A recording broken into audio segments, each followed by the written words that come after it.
Let's solve Filipino Minute Cryptic last April 14, Tuesday. Si Nene, nabasag ang salamin. Sige, pwedeng anagram ang nabasag.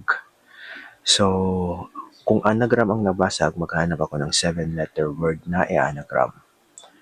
1, 2, 3, 4, 5, 6, 7. And salamin is a 7-letter word.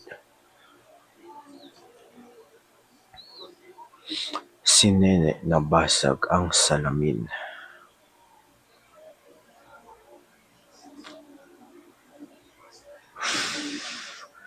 Salamin. Okay, endlit. Kasi ang salamin pag inanagram ay minalas.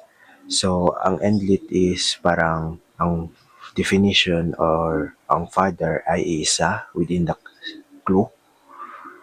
So, kung babasahin mo, si Nene nabasag ang salamin. So, parang merong pamahiin, I think, if I remember correctly, na pag nabasag ang salamin is parang malas, ganun, something like that.